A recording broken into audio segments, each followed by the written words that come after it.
Hey y'all, back in my robe. I decided, I'm a stylist and I decided I don't want to try and style myself and wear something nice, something fancy. This is I want when talk about what we're going to be talking about in these episodes, these series, these wellness videos, I want it to be as comfortable as possible. I want to feel like myself. And when I feel most like myself when I'm in a robe. When I'm in my robe, I'm calm. You're going to see me in this robe almost every episode, if not all episodes. I'm going to be in this robe. So, welcome back. My name is Brownie Brown. I am on this wellness journey. I've been on this wellness journey for probably 10 years now. And I've been meaning to start a podcast, but life happens and now I'm ready to share different things with you guys. Whatever I could share to help you on your journey, help you on your path. This is what I'm here for.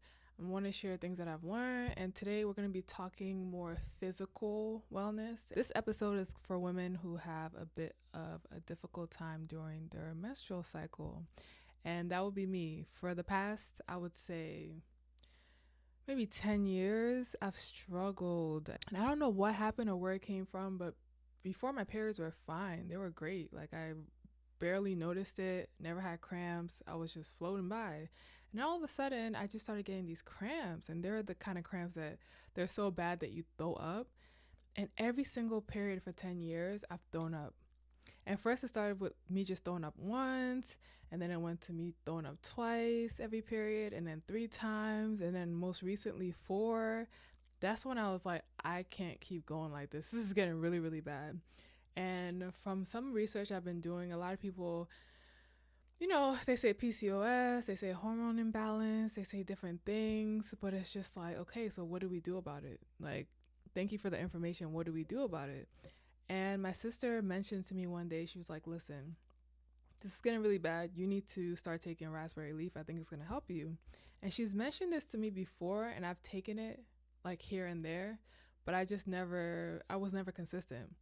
And it kind of helped in the past, but I wasn't consistent enough to know the real effects of the raspberry leaf tea. Because it got so bad, I decided okay, I'm going to be consistent. So every other day I would take the tea, and you could take the tea by itself. It's fine. It doesn't taste bad or anything. And then I'll put some honey in it. And that honey set it off. I'm not going to lie. And I'm not even a honey. I don't even take honey.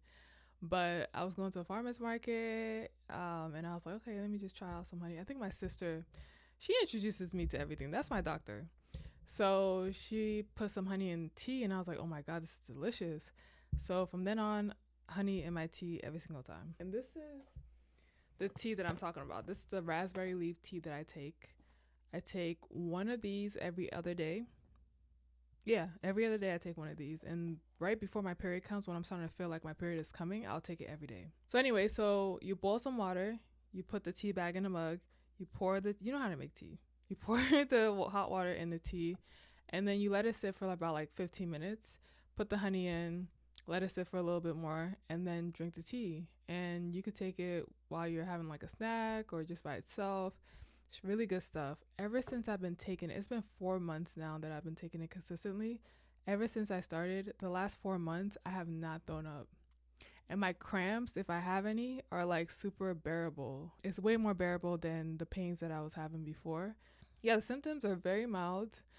Um, I don't even know. I'm still in shock. To be honest, I'm still in shock because having terrible periods for 10 years in a row and then going to nothing is pretty amazing. Usually when my period comes and I have a gig or I have something to do, I can't go. Or if I have to go, I would have to take Motrin. That was my go-to pill. And I know that stuff wreaks havoc on your body. If I could avoid it, I would just sit in the pain and just throw up.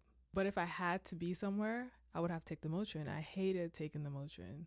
So now that I don't have to take the pills and I don't have to suffer, I feel amazing. I was like, I have to share this. And I waited 4 months just to make sure that it wasn't a fluke and make sure this stuff actually works. I'm not going to make this video super long. That's all I wanted to share. I would say try it out. leave a comment if it worked for you. Hopefully it does. And then share it with other people that are having the same symptoms, the same situations. Even if it's not throwing up, if they're just having bad periods, send it to them. And let's just, hopefully this helps somebody. But yeah, it's episode 2. Episode 3, I don't know what I'm going to talk about. I have no idea. I just talk about things as it comes to me. And I don't really take notes. I don't write anything down. So we're just going to keep speaking from the heart and sharing what I feel like I need to share with y'all. So subscribe if you have not. I see you. And just keep following for more, because I'm gonna try my best to do this every single week, because I think it's so important. Anyways, I'm gonna see y'all later. Thank you for tuning in, and leave me any questions if you want to know about whatever you're going through, whatever you want to know about, or you want us to have a discussion about on the next podcast. Leave a comment and I'll look over it and then we'll talk about it. All right, I'll see y'all later. Bye.